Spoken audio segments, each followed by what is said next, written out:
Hallelujah.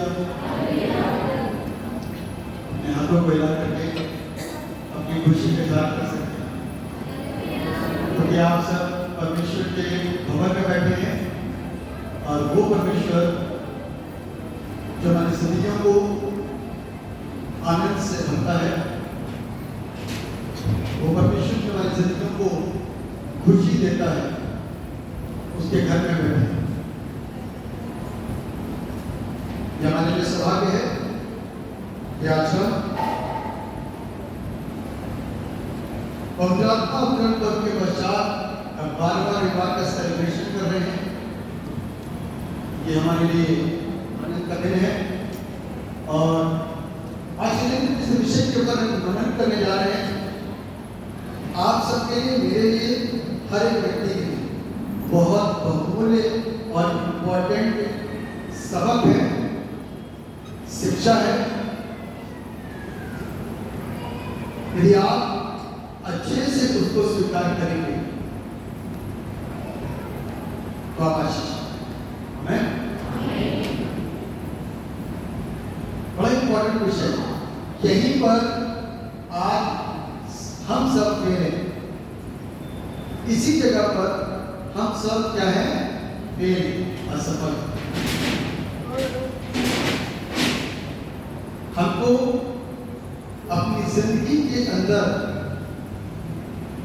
सफलता प्राप्त करने के लिए आज के वचन के ऊपर ध्यान देने की जरूरत और आवश्यकता है।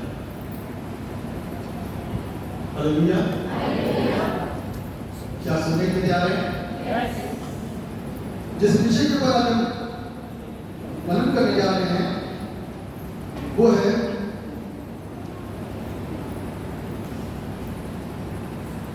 शुभ समाचार की सफलता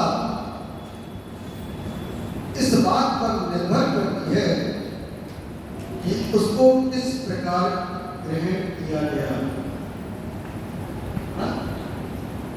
जो प्रचार यहां से किया जा रहा है, जो वचन यहां से बांटा जा रहा है, वो निर्भर करता है कि किस प्रकार इसको आपने स्वीकार या किस प्रकार आपने इसको ग्रहण। क्योंकि हम वचन को ग्रहण नहीं करते, इसीलिए असफलताओं को अपने जीवन में आता हुआ देखते हैं। क्या नहीं करते? वचन को ग्रहण नहीं करते। कितने लोग वचन को ग्रहण नहीं करते? हाथ ऊंचे करिए। कितने लोग वचन को ग्रहण नहीं करते? हाथ ऊंचे करिए। जब मैं बोलता हूँ सोने वाले जोर से बोले हाथ ऊंचे, तो सारे लोग हाथ ऊंचे बोलते। और अभी मैंने पूछा कितने लोग वचन को ग्रहण नहीं करते? आपने एक ही हाथ उठाया। मुझे तो अच्छी बात। वचन को ग्रहण करना मेरे और आपके लिए जरूरी है और अनिवार्य है। वचन कौन है? मालूम है? यीशु मसीह। कौन है? आदि में वचन था, वचन परमेश्वर के साथ था और वचन ही,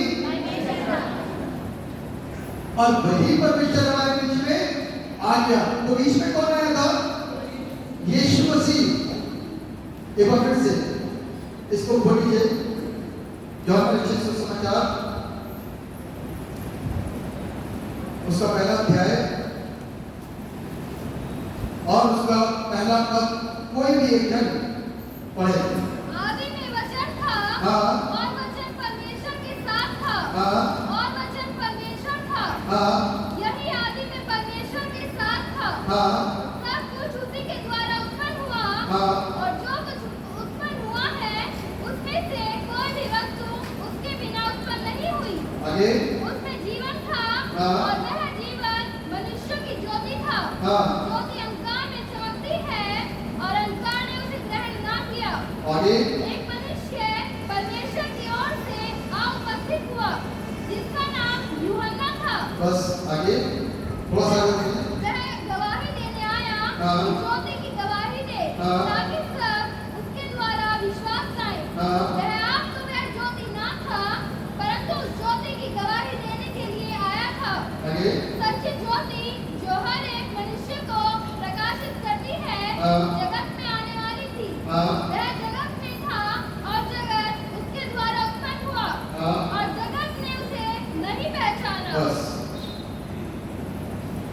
जगत ने किसे नहीं पहचाना? यीशु। जगत ने किसको नहीं पहचाना?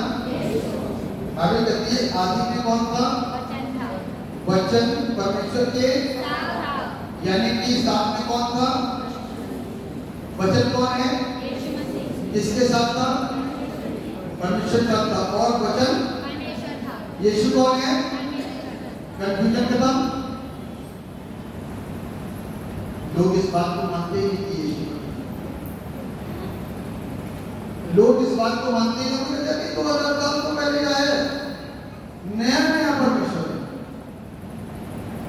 लोग क्या कहते हैं? नया परमेश्वर है। और बाकी के पढ़ने वाले और पढ़ाने वाले इस बात को बड़ी स्पष्टता के साथ में उनको क्लियर कर सकते हैं कि आदि में वचन था, यानी कि यीशु मसीह जिसको वचन बोला जा रहा है वो आदि में था, शुरुआत में था। और किसके साथ में था? परमेश्वर के साथ था। लिखा हुआ है और वचन परमेश्वर के साथ था और वचन परमेश्वर था। और वचन कौन था? वर्तमान में कौन आया? यीशु मसीह। हम सब किसको जानते हैं? धरती पर कौन आया? यीशु मसीह। क्या लेकर के आया? जीवन लेकर के आया। बाइबल क्या कहती है? वो सत्य ज्योति थी जो अंधकार में आकर के चमकी, लेकिन अंधकार में उसे ग्रहण, आप उसे किस तरीके से ग्रहण करते हो डिपेंड करेगा। आप उसको कैसे ग्रहण करते हो डिपेंड करेगा, क्योंकि उसको लोग ग्रहण नहीं करते। बीच में भी आकर के खड़ा हो गया ना तो भी ग्रहण नहीं करा, उनके लोगों के साथ साथ चला तो भी लोगों ने ग्रहण नहीं करा। सिर्फ निगाहें और आंखें चमत्कार पर लगी नहीं, लेकिन उसकी शिक्षाओं को ग्रहण करने के ऊपर लोगों के दिमाग में नहीं थे। इसीलिए आज तक समस्या क्या बनी हुई है? जीवित परमेश्वर के मानने वाले लोग बहुत कम पाए जाते हैं। ऐसा लोग कहते हैं भारत के अंदर, दुनिया के अंदर तो जीवित परमेश्वर के लोग मानने वाले हैं, लेकिन बहुत सारे लोग ठुकरा रहे हैं। मालूम क्यों? क्योंकि ग्रहण नहीं कर पा रहे, वो अपने शौक पूरे नहीं कर पा रहे। किसके चलते? यीशु मसीह की वजह से। यीशु मसीह कहता है कि तुम्हें नहीं करना है, अब उनको तो शौक पूरे करने। उनका शरीर जो है ना, इस बात के लिए स्वतंत्र किया गया कि वो शरीर के लिए काम करें, पाप के लिए काम करें। इसलिए वो स्वतंत्र नहीं हो पा रहे और परमेश्वर के विरोध में काम करते हैं। बाइबल इस बात को सिखाती है, गलातियों की पुस्तक उसका 5वां अध्याय, कि शरीर आत्मा के विरोध में और आत्मा शरीर के विरोध में काम करता है। इसलिए आत्मा की बातों को जानते तो है, लेकिन उसको ग्रहण नहीं कर पाते। हालेलुया। सुनने वाले जोर से बोलो हालेलुया। इसीलिए उसको ग्रहण नहीं कर पा रहे, क्योंकि हम अपने शरीर की जो अभिलाषाएं हैं उसको पूरा करना चाहते हैं।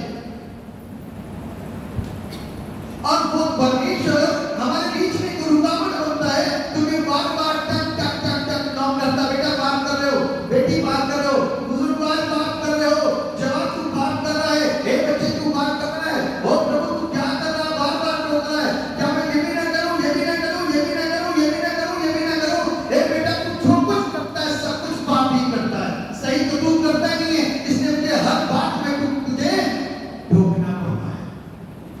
बाकी कहती जो कुछ मनुष्य के दिमाग में उत्पन्न होता है वो सब कुछ बुरा ही उत्पन्न होता है, अच्छा उत्पन्न नहीं होता।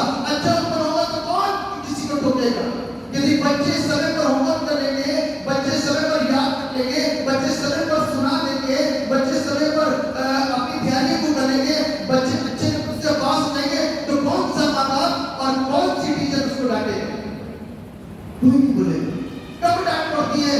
जब हम गलत होते हैं। और जब परमेश्वर की शिक्षा की बात आती है तो हम और आप, चाहे छोटा हो, चाहे बड़ा हो, चाहे माँ हो, चाहे बाप हो, चाहे टीचर हो, सब इसी बात को कहते हैं, हे प्रभु तुमको बार बार क्यों टोकता है? हम नहीं ग्रहण कर पाए तेरी बातों को। हमारे अंदर इतनी क्षमता नहीं है कि हम इन बातों को हजम कर पाए। हमारे अंदर इतनी ताकत नहीं है कि हम अपने अंदर से इस बात को त्याग पाए। हमारे अंदर ग्रहण करने की शक्ति नहीं है। इसलिए आज बड़ा इंपॉर्टेंट है कि how you are receive the word of God, किस प्रकार से आप परमेश्वर के वर्ड को रिसीव करते हो, आशीषों को रिसीव करते हो। कि पवित्र आत्मा का अभिषेक पाया रिसीव, आप परमेश्वर के भरोसे से भर जाए तो सारे बोलते हैं रिसीव। अर्थात इस बात को कहता है कि हम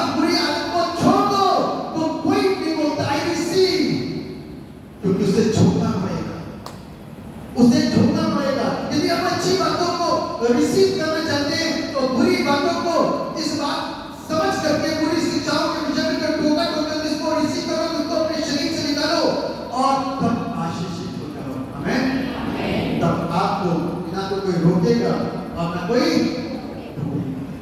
आमेन आमेन। आज इतने सारे लोग बैठे हैं, क्या परमेश्वर के वचन को स्वीकार करके उसे ग्रहण करने के लिए आप तैयार हैं? क्या उसको ग्रहण करने के लिए तैयार हैं? क्या उसको अपनाने, क्या उसको हासिल करने के लिए तैयार हैं? क्या उसकी लिखी हुई बातों को मानने के लिए तैयार हैं? आप में से बहुत सारे ऐसे ही चेहरे हैं, जैसा मैं भी विचार करने जा रहा हूं। आप में से बहुत सारे ऐसे ही चेहरे हैं जिसे मैं अभी प्रचार करने जा रहा हूं। आप सब सुनना कि आप कौन से चेहरे हो। आप सब इस बात को ग्रहण करना, इस बात को समझना और अपने आप को उसमें लगा करके देखना कि क्या आप वही चेहरे हो। तो आपको समझ आ जाएगा कि परमेश्वर के वचन से ज्यादा सच्चा वचन कोई और। इसलिए हमको उस सत्य वचन को क्या करना है? हमें समझना लीजिए मत्ती रचित सुसमाचार उसका 13वां अध्याय, उसके पहले 9 पद तक आराम से पढ़ते हैं। उसी दिन यीशु घर से निकलकर झील के किनारे जा बैठा। हाँ। और उसके पास ऐसी बड़ी भीड़ इकट्ठा हुई हाँ। कि वह नाव पर चढ़ गया। हाँ। और सारी भीड़ किनारे पर खड़ी रही। हाँ। और उसने उनसे दृष्टांतों में बहुत सी बातें कही। बस लिखा हुआ है, जिसके कान हो कितने लोग अपने कान लेकर जाए? बहुत सारे लोग छोड़ते हैं, बहुत सारे लोग अपने कान छोड़ देते हैं। बगैर कान के काम नहीं बनेगा। बगैर कान के काम मैं अपने कान लेकर आया, आप लेकर आए हो जाओ। पीछे वाले कान है, बात इस बात कहती है कि जिसके कान हो वो सुन ले कि परमेश्वर का वचन हमको क्या सिखा, कुछ सिखाने के लिए आया परमेश्वर का वचन। अब थोड़ी देर में भूल जाएगा कि मेरी आंख से मुझको दिखता नहीं है, मेरे कान से मुझको सुनाई देता, भूल जाना, क्योंकि सब कुछ सुनाई देगा, सब कुछ देगा। अपनी बुद्धि को जगा देगा, मतलब मैं तो अनुभव मुझे कहां से आता है, पैसे कितना से आ जाता है, पैसे एक भी गलत रिक्शे वाले को देकर देना क्यों, 10 की जगह 50 का नोट देकर देना क्यों, और घर में आके तो पापा मैं तो दिखाई कम देता है, सुनाई भी कम देता है। रिक्शे वाले ने बोला 15 रुपए देंगे, माता का भाड़ा 15 रुपए पड़ेगा, तो आप कहोगे जब घर पहुंचोगे, और वो यदि आपके तरफ 20 रुपए मांगे थे तो आपको बेटा तुमने तो 15 मांगे थे, तब साफ सुनाई देता है ना, साफ सुनाई देता है और नोट भी साफ दिखाई देता है। तब अंधापन और बहरापन सब खत्म हो जाता है। इसलिए चौकस होकर के सुनो कि परमेश्वर का कलाम हमको और आपको क्या कह रहा है और क्या सुना रहा है। लेकिन बीज बोने वाले का दृष्टांत, किसका दृष्टांत? बीज बोने वाले का। कितने लोग बीज बोते हैं? Hallelujah, very good. बीज बोने वाले लोग कितने सारे होते हैं? कितने लोग कहते हैं कि आपकी फसल ना आए?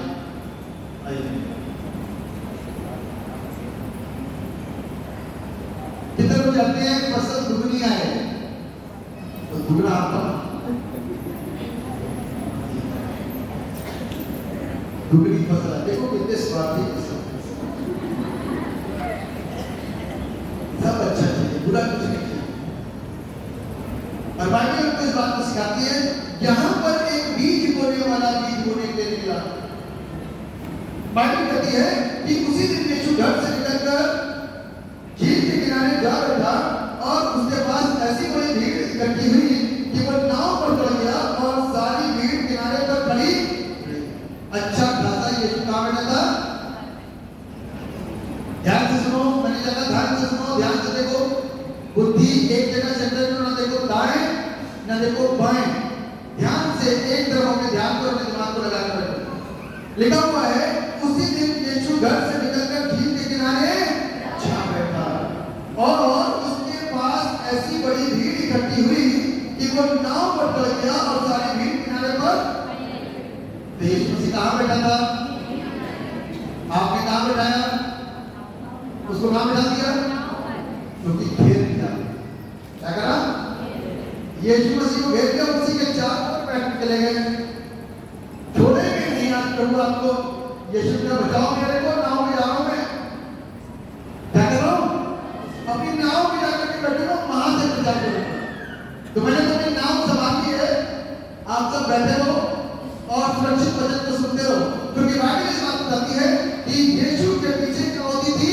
भीड़ जाती थी। ये कोई आज की नई बात नहीं है कि चर्च में भीड़ आ रही है, वो यीशु के नाम के वसीले से। आमीन। क्योंकि चंगाई इंसानों के हाथों में नहीं है, उसके बस की नहीं है, वो सिर्फ यीशु करता है। कौन करता? यीशु। बीमारियों से आजाद कौन करता? यीशु। श्रापों से मुक्त कौन करता? यीशु। बुद्धि के बंधन कौन खोलता? यीशु। आंखों को कौन खोलता? यीशु। कानों को कौन खोलता? यीशु। दुष्टात्मा से आजाद कौन करता? यीशु। बीमारियों से आजाद कौन करता? यीशु। कैंसर से आजाद कौन करता? यीशु। बुद्धि कौन देता?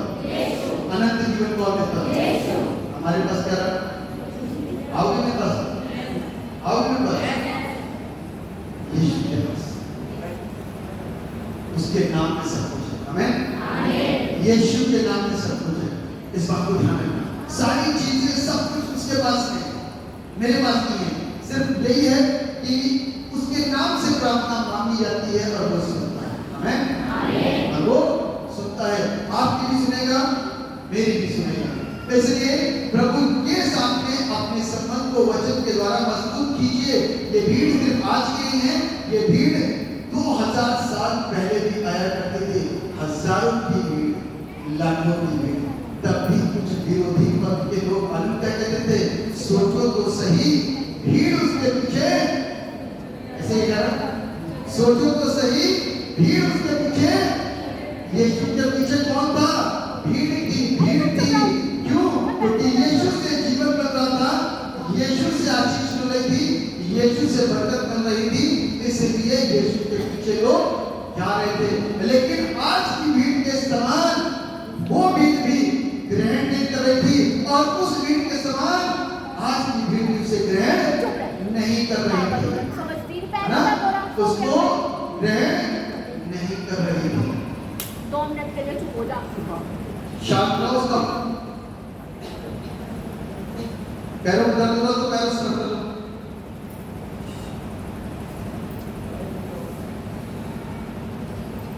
तो ये भीड़ जो है ना, ये सेम है, बदलने वाली नहीं है। लेकिन आज हम चाहते हैं कि परमेश्वर के वचन के द्वारा हम और आप दोनों चेंज हो। आमीन।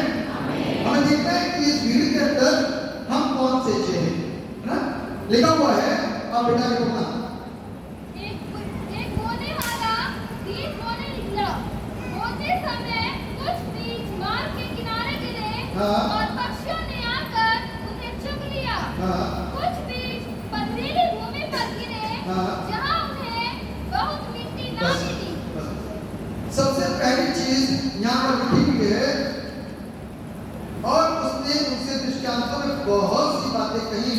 एक बोने वाला, बोने वाला कौन? बोने वाला कौन?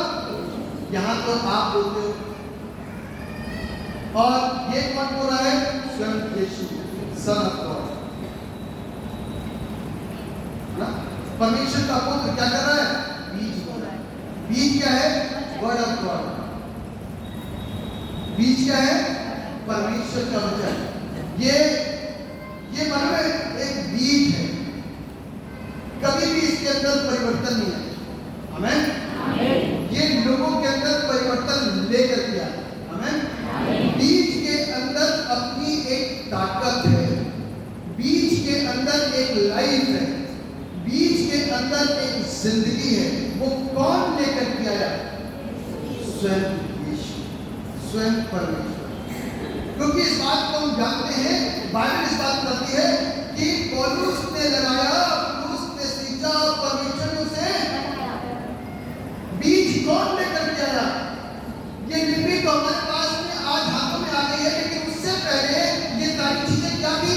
मौखिक थी, और परमेश्वर के मुख से निकलती थी। करते थे।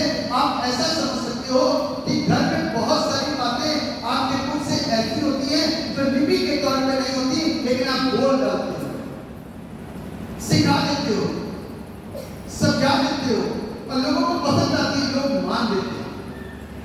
लोगों को पसंद आती है, लोग क्या करते हैं, मान लेते हैं। ठीक उसी प्रकार से उस वक्त में परमेश्वर के बीच को अर्थात वर्ड ऑफ गॉड को, यानी कि परमेश्वर का वचन जिसके अंदर लाइफ है, जिंदगी है, वो जिंदगी जब मेरे अंदर घुसती है ना, तो क्या क्या चीजें छूटती हैं? नशा, व्यभिचार, दुष्ट काम, बुरे विचार, कुविचार, लालच, बुराई, ईर्ष्या, जलन, नफरत, धोखा देना, कमजोर पड़ना, निराश होना, अशांत होना, आंसू में भरा स्त्री, वो सब यीशु मसीह के उस बीज के द्वारा हमारी जिंदगी के अंदर यहां से होता हुआ अंदर जब आता ना, तो काम करना शुरू किया। आमीन। आज बहुत सारे लोग यहाँ पर उपस्थित होंगे। पिछले हफ्ते यहाँ पर कुछ लोग बैठे थे, उनको पढ़ा था प्रभु भोज क्या होता है, उनको पढ़ा था बपतिस्मा क्या होता है, और उनमें से कुछ लोग थे यदि यहाँ पर बैठे थे सिर्फ हाथ ऊंचा करना और कुछ लोग। मैंने उनको पढ़ाया तो उन लोगों ने अपनी गवाही दी कि जब हम प्रभु यीशु के पास आए तो मैं बहुत बीड़ी पिया करती थी, लेकिन वो बीड़ी छूट गई। यदि वो बैठे तो सिर्फ अपने हाथ को ऊंचा करते। आज की गवाही आपकी यही है। Very good. ये बीड़ी पीती थी और बीड़ी की छूट गई। कैसे? वर्ड ऑफ गॉड के अंदर आने से। आमीन, हालेलुया। सिर्फ वर्ड ऑफ गॉड अंदर आया, वचन के अंदर क्या है? लाइफ है। मैं क्या बता रहा हूं आपको, वचन के अंदर क्या है?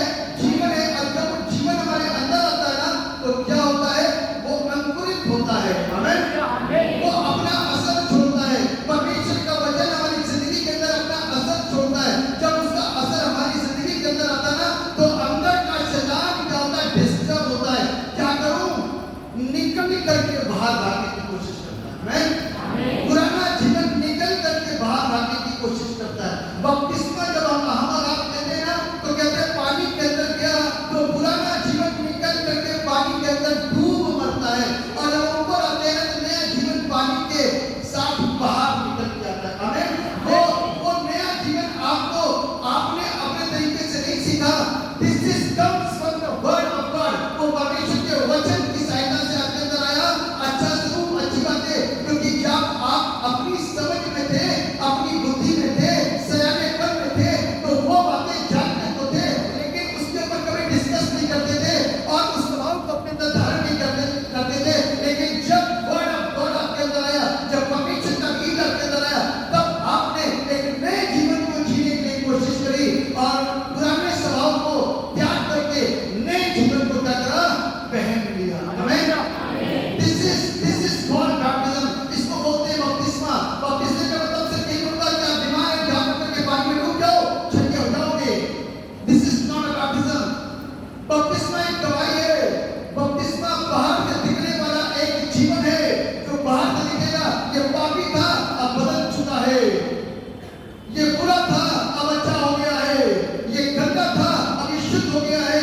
आपका जीवन दिखना चाहिए, आपकी गवाही प्रकट होनी चाहिए। This is called baptism. इसे बपतिस्मा कहते हैं। आमीन। आपने बपतिस्मा क्यों लिया? आपको कुछ नहीं पता कि आपने बपतिस्मा क्यों लिया। आप बस भीड़ में खड़े हुए, लोगों ने पूछा, पास वाले ने पूछा बपतिस्मा चाहिए, आप भीड़ में चले गए और पानी में डूब के आ गए। और तब भी पानी के अंदर जब जाते थे ना, तब भी गाली वाला स्वभाव था। पानी से बाहर निकल के आए तो भी गाली वाला स्वभाव। तो आपने चेंज कराया, चेंज कराया। आज बाइबल में इस बात बताती है कि जिसके कानों को सुन ले, क्योंकि परमेश्वर का वचन साधारण नहीं है, वो लाइफ चेंज करने वाला वचन है। आमीन। लाइफ चेंज करने वाला वचन है, बदलता है। यदि आप बदल नहीं पा रहे तो प्रॉब्लम किसकी है? मेरी प्रॉब्लम है, क्योंकि आज मैं तैयार नहीं हूं। परमेश्वर का वचन जीवन बदलता है। गेहूं बजाना होगा तो क्या होगा? क्या होगा? दोस्तों सुनिए ना, अंकुरित होगा तो गेहूं पैदा होगा। और कितना पैदा होगा? जितना बोया उतना 10 दाने बोए तो 10 ही पैदा होंगे। हालेलुया। ये क्वालिटी कैसे हो गई? आप एक निवाला खाओगे तो 10 निवाले जैसा पेट भरेगा क्या? नहीं ना। एक निवाला खाओगे तो 1 निवाले जैसा पेट भरेगा ना। तो एक बीज बोओगे तो एक ही पैदावार कीजिए, इतनी सारी पैदावार कैसे होती? कभी सोचा आपने? कभी सोचा इस विषय पर? कभी ध्यान दिया? आप लोग को ये बताएं कि आप एक किसान हो, आपने बीज बिखेरा और आपने जो दुआ करवाई, भाई साहब फसल आने वाली है, अच्छी फसल हो, वो कई गुना फसल होती है, कई गुना फसल होती है। आपने 100 बीज बोए या 250 ग्राम बोया या 1 किलो बोया या 4 बीघे के अंदर 5 किलो बोया या 10 किलो बोया, तो 10 किलो अनाज आना चाहिए ना? 10 किलो अनाज आना चाहिए ना? कितना आता है? कई सारा। आमीन। लाइफ ऐसे ही चाहिए। सिर्फ एक बात नहीं बदलती, एक बात नहीं बदलती, पूरा का पूरा जीवन बदलता है। आमीन। क्योंकि गाने में लिखा हुआ है, एक दो बातें नहीं, पूरा का पूरा बदलना चाहिए। आमीन।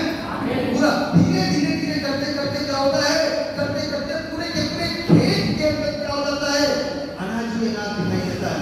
और एक किसान दूर से देख करके बहुत अफसोस करता है, मैंने 10 किलो बोया था, ये तो बहुत ज्यादा आ गया, क्या करूंगा? काटना पड़ेगा, अरे क्या करूं? छोड़ो इसको। ऐसे कैसे होता है? खुश होता है, दूर से देख करके आनंदित होता है, और खूब आनंदित होता है। अब उसके दिमाग में क्या आता है? क्या करता होगा? सही से बताया बनाना वाला क्या आता है? जल्दी तो क्या दिमाग आता है? आप कितना पैसा है? सही बात है, कुत्ते की बात नहीं। आप कितना पैसा है ना? जब परमेश्वर बीज होता है ना, उसने बिखेरा सारी दुनिया के अंदर बीज, वो सोचता है कि अब इतने लोग बच रहे हैं। आमीन।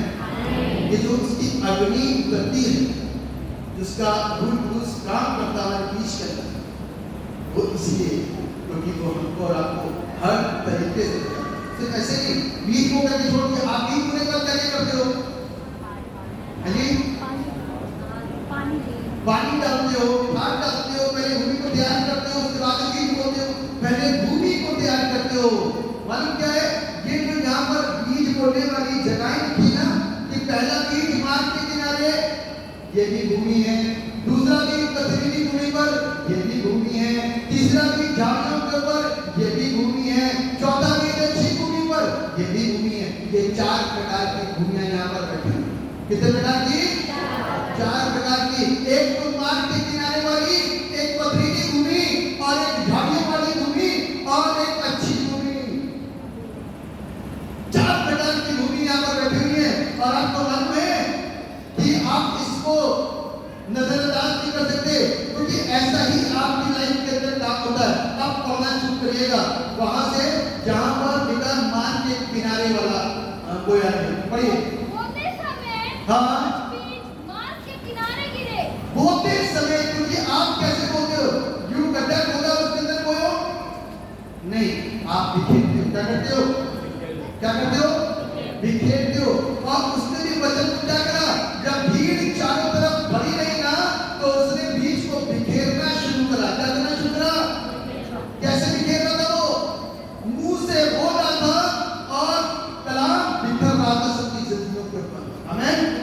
वो मुंह से बोल रहा था और कलाम सबकी लाइफ के ऊपर बिखर रहा था, और लोग ध्यान से उसको रिसीव कर रहे थे या नहीं कर रहे थे।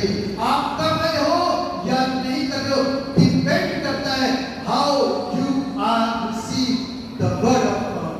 आप परमेश्वर के वचन को कैसे ग्रहण करते हो? यदि ग्रहण कर लोगे तो बदले बदले से नजर आओगे। यदि ग्रहण नहीं कर रहे हो तो आज भी गाली देते हो, कल भी गाली दोगे और परसों भी गाली दोगे। आज भी बुराई करते थे, कल भी बुराई करोगे और परसों भी बुराई करोगे। आज भी विचार करते थे, कल भी विचार करोगे और परसों भी विचार करोगे। क्यों? क्योंकि आपका पुराना जीवन जो है वो अभी तक उसने सच्चाई को और यीशु को रिसीव नहीं करा। आपने रीढ़ इसलिए लगाई कि हम चाहिए हो जाए, उसको रिसीव करने के लिए रीढ़ नहीं लगाई, सत्य को जानने के लिए रीढ़ नहीं लगाई, अनंत जीवन को पाने के लिए रीढ़ नहीं लगाई, आपने सिर्फ सच्चाई को प्राप्त करने के लिए रीढ़ लगाई। हालेलुया। बड़ी आनंद और पक्षियों ने आकर क्या करा? उन्हें चुग लिया। उन्हें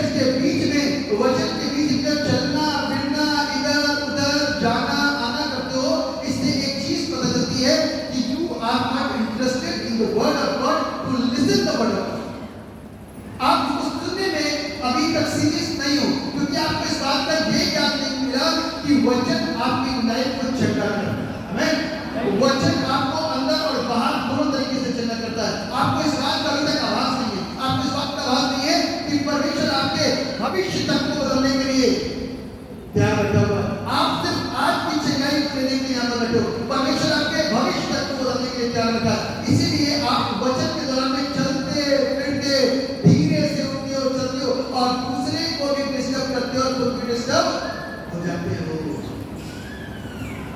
आपने अपने हृदय को क्या कर रखा है? कठोर कर रखा है।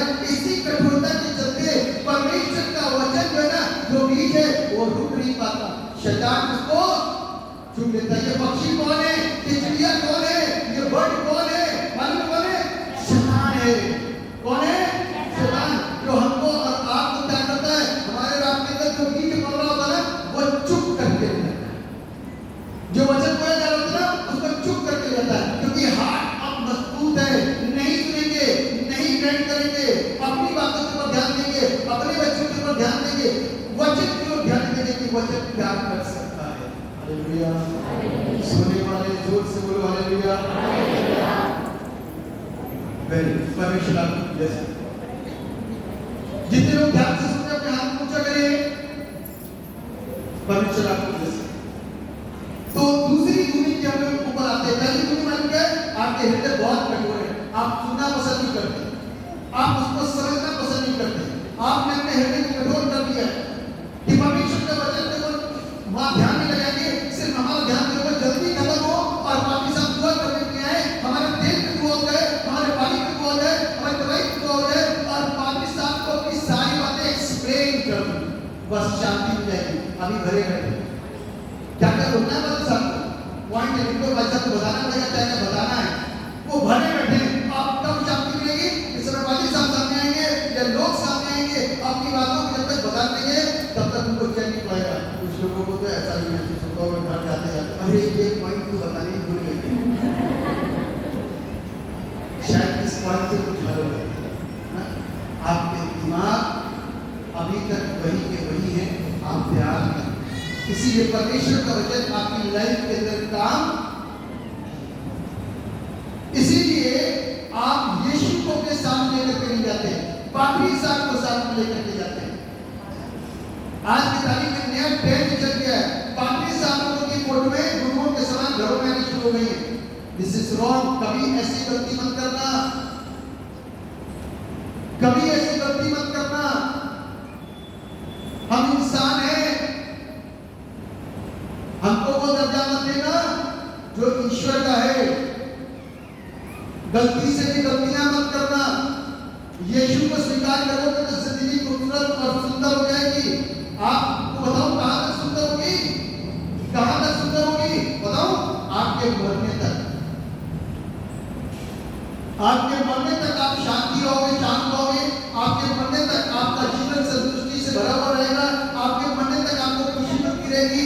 आपके मरने तक आप अपने बच्चों को लेकर के संतुष्ट होगे। आपके मरने तक आप अपने बुजुर्गों को लेकर के संतुष्ट होगे।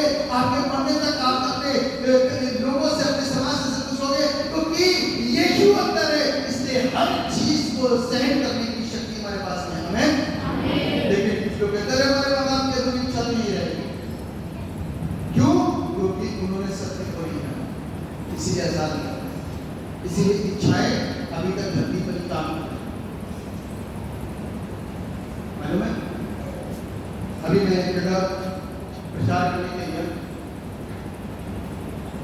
तो लोग दुआ करते हैं, किसी भी कहते हैं कि इनके माँ बाप की अधूरी इच्छा और इनके माँ बाप के पद चुनों पर बच्चे भी आगे चलते हैं। यही बोलते हैं, यही बोलते हैं ना भैया, सोच समझ के बोलना चाहिए। माँ बाप कैसे हैं कैसे नहीं इसको क्या मालूम?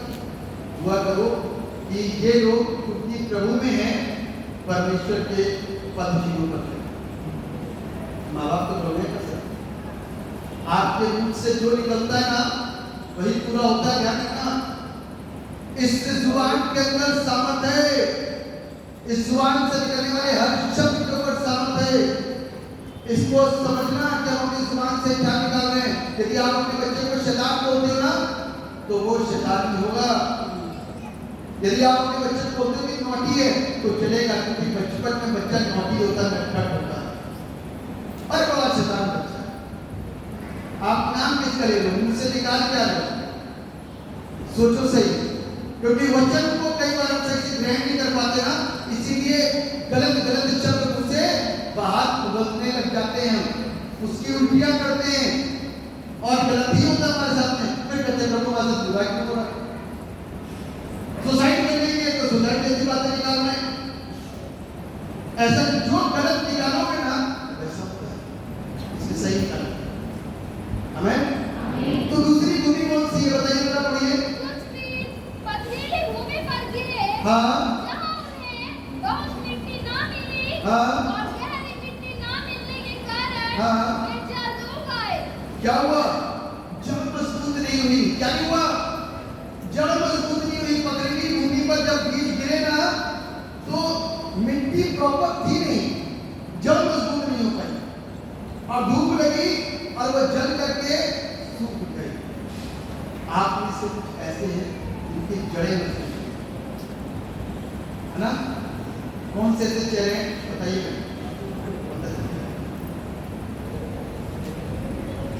बहुत ऐसे हैं जिनकी जड़ मजबूत से क्या होता है, कोई एक जड़ बता दें। जड़ मजबूत से क्या होता है, जड़ के मजबूत होने से क्या होता है जी?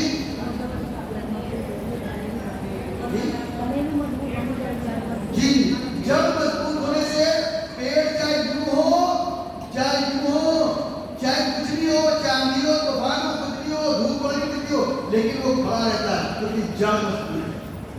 आमीन। नींव मजबूत है, मकान नहीं गिरेगा। इसके ऊपर यदि मैं ऐसे ही रख दूं मकान तो मकान क्या होगा, हवा लगेगी गिर जाएगा, गिरेगा कि नहीं गिरेगा। लेकिन जड़ के अंदर होगा तो नहीं गिरेगा।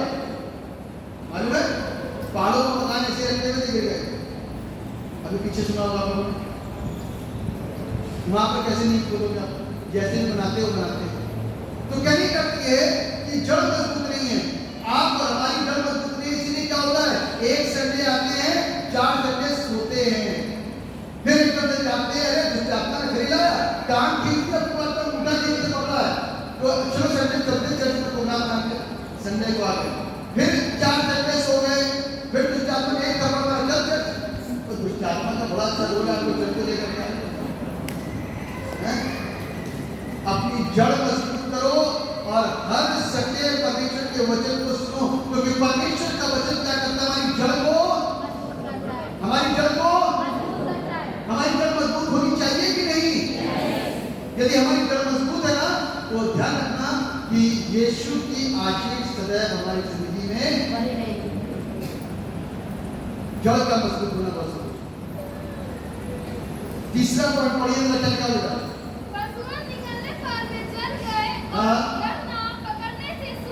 ये तो जल गए क्योंकि जैसे सूरज निकलेगा तो 10 लोग क्या बोलेंगे, अरे आज आप चल जा रहे हो, मम्मी रोक दिया, पापा रोक दिया, भाई रोक दिया, बेटे रोक दिया, बड़े वाले बेटे रोक दिया, छोटी वाली बेटी रोक दिया, चल जाने की जरूरत नहीं है।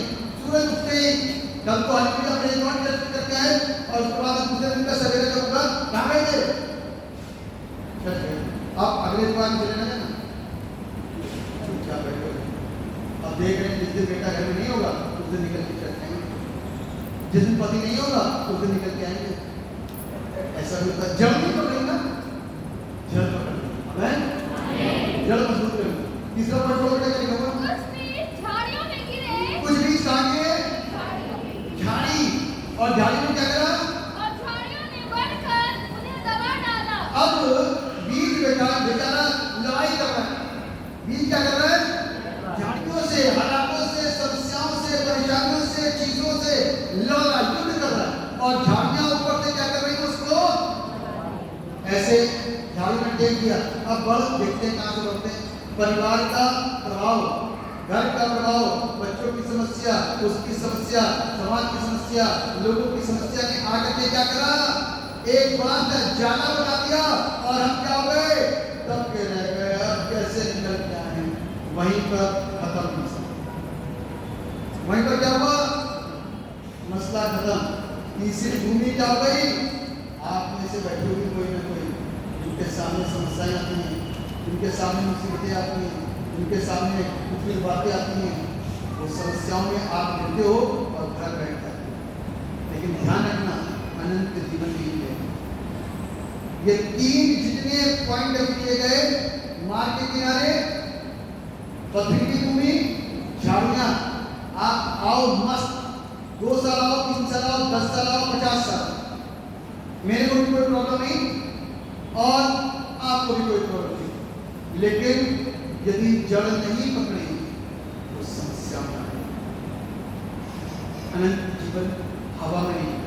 प्रभु भी तो आपको कुछ कह रहा, प्रभु भी तो कुछ कह रहा आपसे, आपका जीवन चाहता है, इसलिए कि नरक में ढकेल दे। कोई माँ बाप अपने बच्चों को नरक में ढकेलता नहीं, तो वो माँ बाप के ऊपर, जिसने आपके माँ बाप की तो बुद्धि भ्रष्ट हो गई है, भाई बहन की तो बुद्धि भ्रष्ट हो गई है। माँ बाप ने किसी को हॉस्पिटल में छोड़ दिया, किसी को ट्रेन में छोड़ दिया, किसी को कचरे के डब्बे में छोड़ दिया, किसी भाइयों ने उसको भेज दिया, है ना, किसी को भेज दिया, याद होगा आपको, किसी ने कुछ कर दिया, किसी को भेज दिया। तो वो संसारिक माँ बाप हैं जो नॉर्मल सड़कों करते रहते हैं, किसी जो कुछ भी उत्पन्न होता है तो पूरा ये उत्पन्न होता है। लेकिन स्वर्ग के पिता ने कभी भी हमको छोड़ा, हमारे लिए सुंदर प्रबंध करता, कहता है मैं जाता हूँ तुम्हारे लिए जगह तैयार करो ताकि तुम वहां आकर के क्या करो, जीवन पाओ। अनंत जीवन स्वर्ग में प्रवेश करने के लिए हमको और आपको एक अच्छी भूमि, एक अच्छी शिक्षा, एक समझदारी के साथ में ज्ञान को ग्रहण करने की जरूरत है कि हम समझदारी के साथ उस वचन को ग्रहण करें और आशीषित हो और उसका उद्देश्य हमारी जिंदगी के अंदर हो सके। पढ़िए चलेगा पर कुछ बीज अच्छी भूमि पर गिरे और फल लाए, कोई 100 गुना, कोई 60 गुना और कोई 30 गुना। कोई 100 गुना, कोई 60 गुना, कोई 30 गुना। फल किसके पास मिलते हैं? जिसकी भूमि अच्छी होती है, जिसकी भूमि उपजाऊ होती है, जिसकी भूमि के अंदर जल पकड़ी जाती है, वही फल लेकर के आता है। कोई 60 गुना, कोई 100 गुना, कोई 30 गुना। कोई ज्यादा अच्छा कर देता है, कोई कम अच्छा करता है, कोई उससे कम अच्छा करता है। लेकिन ध्यान रखना, ये एक ऐसी रेखा है, ये एक ऐसा डिवीजन है जो आपके और मेरे बीच में डिवाइड किया गया। आपको 60 वाले में पहुंचना है कि 100 वाले में पहुंचना है कि 30 वाले में पहुंचना है। ये तो उदाहरण है।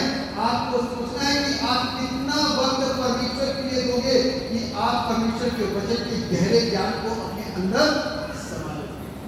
जो ऐसा करेगा वो आशीष पाएगा। मैं जो ऐसा करेगा वो क्या करेगा?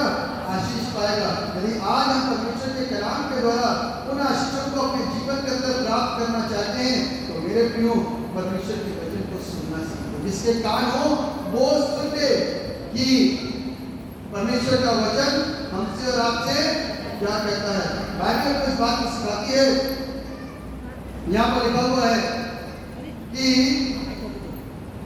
और अपने परमेश्वर पहला क्या है, तीसरा पद, और अपने परमेश्वर और पिता के सामने तुम्हारे विश्वास के कारण और प्रेम का परिश्रम और हमारे प्रभु यीशु मसीह में आशा की दृढ़ता को लगातार स्मरण करते हैं।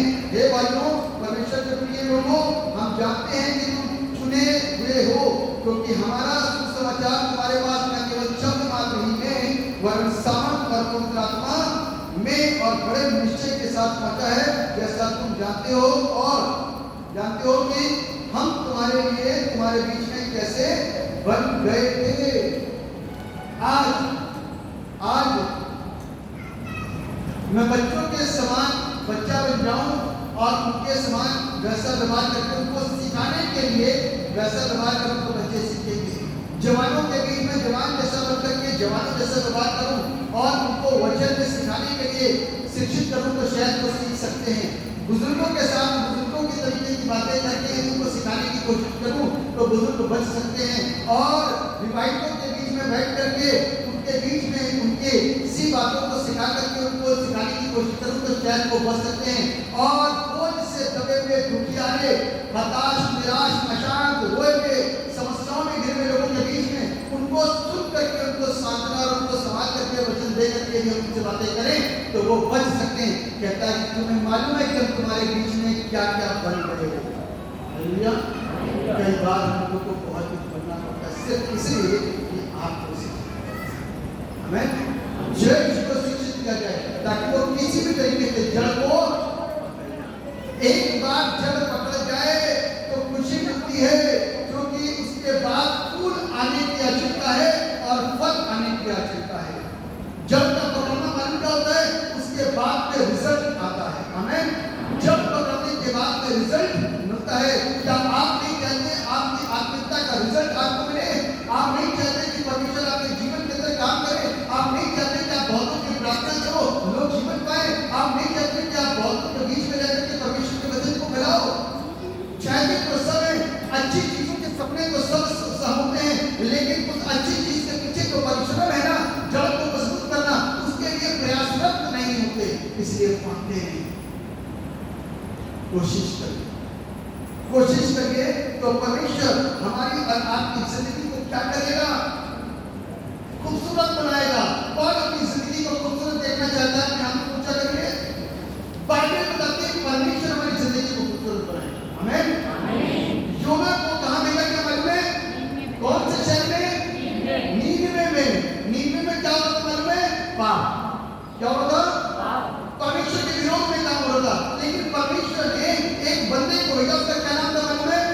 योना। क्या नाम था? योना। वहां पर गया और ढिंढोरा पीटा और इस बात को बोला, अब से 40 दिन के बाद नीनवे क्या कर दिया जाएगा? कितने दिन के बाद? कम से कम 2-4 हजार साल दे दो, है 40 दिन में बचा के हमारी झांकी भी उलट के जाएगा, जब खत्म हो जाएगा उसका, है? अब से 40 दिन के बाद क्या होगा? नीनवे उलट के जाएगा। और ये बेचारा योना वहां जाकर प्रचार कर रहा है और प्रचार लोगों के कानों में आना शुरू हो गया, पूरे शहर में फैलना शुरू हो गया। लोगों ने सुनना शुरू कर दिया, उपवास करना शुरू कर दिया और बोलना शुरू कर दिया, टाट पहनना शुरू कर दिया, राख लगाना शुरू कर दिया, तौबा शुरू कर दी, आंसू बहाने शुरू कर दिए, रोना शुरू कर दिया, अपनी गलती को मानना शुरू कर दिया, पापों को त्यागना शुरू कर दिया। राजा तक बात पहुंच गई। कहां तक पहुंची? राजा तक बात पहुंची। राजा ने अपने सिंहासन को छोड़, अपने राजकीय वस्त्रों को उतार और क्या करा? टाट ओढ़ लिया, राख लगा ली, जमीन पर आ गया, ढिंढोरा पिटवा दिया। क्या जानवर, क्या पशु, क्या इंसान, सब के सब टाट ओढ़ने, राख लगाने, तौबा करें, आंसू के साथ रोए, ना कोई खाए ना कोई ये। हम अपनी गलतियों को मानते हैं। How you are receive the word of God. Jonah ने जब परमेश्वर के वचन को वहां पर बोला तो लोगों ने स्वीकार करा कि हम पापी हैं। यदि आज आप इस बात को स्वीकार कर लेते हैं कि हम पापी हैं, तो इस बात को ध्यान रखिएगा, योना के समय में जो काम नीनवे शहर में हुआ, परमेश्वर आज आपकी परिस्थितियों को देखकर आपको क्षमा कर देगा। चाहे गुनाह कैसे भी क्यों ना हो, पाप कैसे भी क्यों ना हो, गलतियां कैसे भी क्यों ना हो, कैसी भी मेरे तरीका पे कैसी भी निकाल के अंदर तुम्हारे पाप कैसे भी तिनकी रंग के भी क्यों ना हो, कैसे भी लाल पीले पीले काले कैसे भी, जिसका घोर पाप कहते हो, कैसा भी पाप कहते हो, यदि आज उसको मानोगे तो परमेश्वर आपको माफ कर देगा। Are you ready to receive the word of God? क्या प्यार है परमेश्वर के वचन को रिसीव करने के लिए? क्या प्यार है परमेश्वर के वचन को अपनाने के लिए? क्या प्यार है नीनवे शहर के समान अपनी गलतियों को मान लेने के लिए? क्या प्यार है अपने जीवन के अंदर की बुराइयों को उपवास के साथ में दूर करने के लिए? क्या प्यार है अपने अंदर के तमाम गुनाहों को छोड़ देने के लिए, त्याग देने के लिए? यदि प्यार है तो परमेश्वर आज आपको आशीष देने के लिए अपने मन को आपके बदले आपके प्रति बदलने के तैयार है। जैसे नीनवे शहर के प्रति उसने अपनी सोच विचार को बदल डाला कि अब नीनवे को नाश नहीं करूंगा। ठीक इसी प्रकार से हो सकता है कि आज आपकी जिंदगी को नाश करने से अपने मुंह को मोड़ दे, वरना आज समय बहुत बुरा है। समय क्या है? बहुत बुरा। The fruitfulness of the gospel depend on how it is received. परमेश्वर के वचन की परिपूर्णता, संपन्नता, फलदायक होना डिपेंड करता है कि चर्च, कलीसिया, विश्वासी वचन को कैसे सुन रहे हैं और कैसे स्वीकार। क्या आप संसारिक होकर के अपनी संसारिक को जन्म में पड़े हो? तो आज जो नजरिया आपके सामने डाला गया वो बहुत इंपॉर्टेंट है। हर वचन में काम आए, हर वक्त में काम आए। क्या आपने परमेश्वर के वचन को कैसे सुना? आमीन। कैसे करें? This is very important. Love your brother. Love your brother. Jesus will change your life. परमेश्वर आपके वचन, आपकी लाइफ को चेंज करेगा, आपकी जिंदगी को चेंज करेगा। यदि आप चाहते हैं चेक होना तो परमेश्वर चेक हमें खुद बचना ही काफी नहीं और खुद बचना आज परमेश्वर का वचन बदलने के लिए था। कैसे हम इसको रिसीव कर रहे हैं, कैसे स्वीकार कर रहे हैं, वो डिपेंड करेगा। जल्द से जल्द अपनी जिंदगी रखो परमेश्वर के हाथों में सौंपो और इसको सुनना और इसको स्वीकार करना आशीष तो परमेश्वर इस वचन के द्वारा हमको दुआ करो। परमेश्वर में प्रार्थना करते हैं कि जो वचन प्रभु भी यहाँ पर रखा गया बुलाया गया हम ध्यान से सुनने वाले। जब शैमुएल के पास आपकी आवाज पहुंची तो शैमुएल दौड़ के गया क्योंकि उस समय समझता नहीं था कि ये आवाज किसकी है। तो उसे ऐसा लगा कि उसके स्वामी ने उसको आवाज दी। वो एली के पास दौड़ के गया, क्या आपने मुझे बुलाया? ऐसा उसने 2 बार करा। एली समझ गया कि इसको परमेश्वर आवाज दे और उसने एली ने शैमुएल को सिखाया कि अब बार आवाज आए तो बोल देना, ऐ खुदावन बोल तेरा बंदा तेरी बातों को रिसीव करता है। बोल देना, ऐ खुदावन बोल तेरा बंदा सुनता है। यदि आज हम सब शैमुएल के समान परमेश्वर के वचन को उनकी आवाज को सुनने के लिए तैयार हैं तो वह बात करने को तैयार है। अपनी जिंदगी को समर्पित करें, अपने जीवन को समर्पित करें और उसके पास आकर के इस प्रार्थना को कह करके कि परमेश्वर मैं तुझे सुनने के लिए तैयार हूं। तो वो कलाम हमारी जिंदगी में पूरा होगा कि अंत के दिनों में अपना आत्मा ले लूंगा जवान दर्शन देते। परमेश्वर आप अपने वचन से हमको भर दीजिए और हमको एक अच्छा वचन को रिसीव करने वाला बनाइए। प्रभु हमारे बहुत सारे लोग इसमें क्योंकि शैतान उनके अंदर बीच को चुरा लेगा। हम संसारिकता में यहाँ से निकलने के बाद संसारिकता और पाप में जाएंगे, लेकिन प्रभु बहुतों को ये वचन याद रहे और वो अपने जहन से कभी भी इस सत्य को निकलने ना दें। आप दया करेंगे, लोगों की जिंदगियां बचेंगी, हमारी जिंदगियां बचेंगी। हम सत्य के वचन के अनुसार जिंदगी जीवन हमारे पापों को प्रभु माफ करना, हमको न्याय देना, अनंत जीवन में प्रभु को लेकर इस कलीसिया को लेकर कर देना। जितने लोग यहाँ मौजूद हैं सबको सारा आदर महिमा और बाप देते हुए उद्धार करने वाले मुक्तिदाता प्रभु यीशु मसीह के नाम में